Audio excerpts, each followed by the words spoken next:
আসসালামু আলাইকুম। দেশ বিদেশ টিভি থেকে হুসেন বলছি। আমার চ্যানেলে সবাইকে স্বাগত।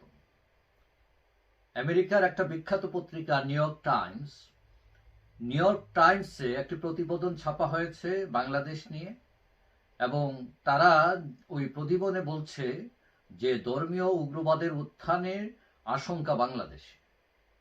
এখন এই প্রতিবেদন ছাপা হওয়ার পর ইউনূস সরকার একদম নড়েচড়ে বসছে, এবং বিশেষ করে বাংলাদেশের বিভিন্ন বিষয়, বিশেষ করে উগ্রবাদ, নারীদের উপর আক্রমণ, নারী স্বাধীনতা এবং বিভিন্ন বিষয় নিয়ে তারা আলোকপাত করেছে। এখন নিউ ইয়র্ক টাইমস কি লিখেছে আমরা একটু একটু দেখি। তারা লিখছে যে নারীর শরীরের উপর নিয়ন্ত্রণ প্রতিষ্ঠার ঘোষণা দিয়ে উগ্রবাদীদের যাত্রা শুরু হয় বাংলাদেশে, এবং সেটা বলছে 5 আগস্টের পরের ঘটনা, শেখ হাসিনা চলে যাবার পর। এবং বাংলাদেশে একটা ঘটনা ঘটেছিল যে তরুণীরা ফুটবল খেলতে পারবে না এক এলাকায়, এবং এইটার উপর একটা নিষেধাজ্ঞা দিয়েছিলেন এক নেতা।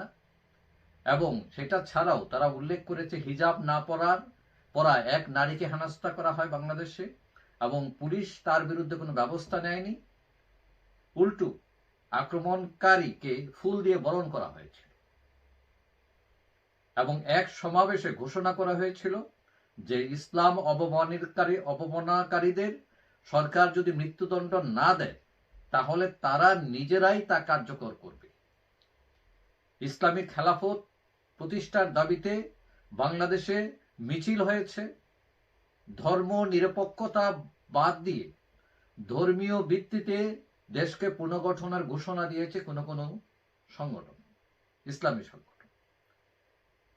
এবং এই প্রতিবেদনে উল্লেখ করা হয়, অভিযোগ করা হয় যে ইউনূস সরকার চরমপন্থীদের বিরুদ্ধে কঠোর কোনো ব্যবস্থা নেননি, এবং বাক স্বাধীনতার আড়ালে চরমপন্থীদের উত্থান ঘটেছে।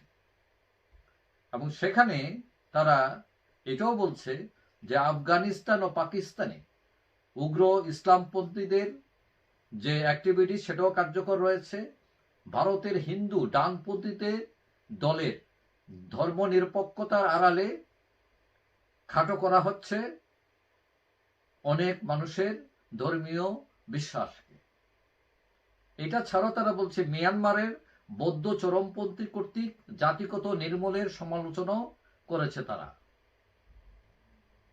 অর্থাৎ কেউই বাদ যায় না। ভারত, মায়ানমার, পাকিস্তান, আফগানিস্তান এরাও তার আলোচনায় এসছে, তবে মূল আলোচনা ছিল বাংলাদেশকে নিয়ে।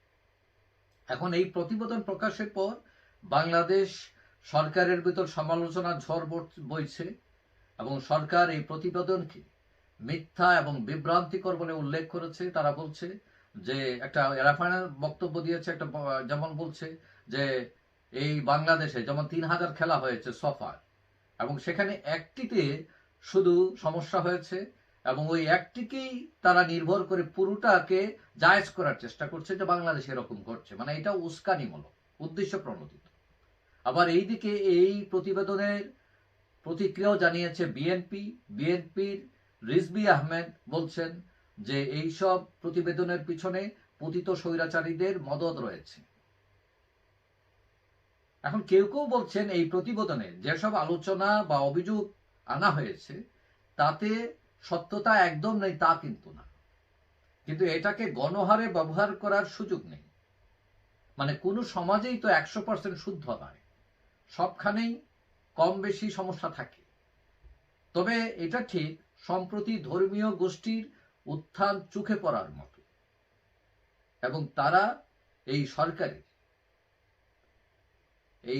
সরকারের কঠোর না হওয়ার পেছনে এই সুযোগগুলো নিচ্ছে তারা।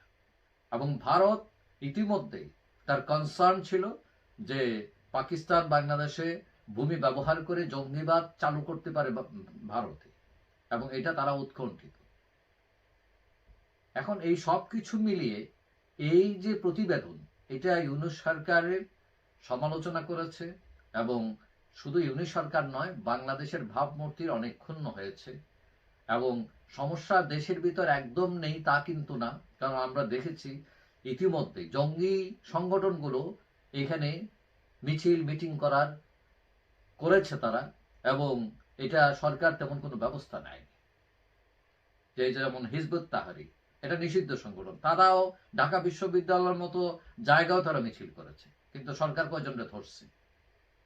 যাই হোক, আশা করি সরকার ব্যবস্থা নেবে এবং দেশ যাতে সকল মানুষের, সকল ধর্মের মানুষের নিরাপদ জায়গা হয়, সবাই যাতে তার ধর্ম পালন করতে পারে, কেউ যাতে একদম চরমপন্থা অবলম্বন না করে অন্যের নিরাপত্তার হুমকি না হয়।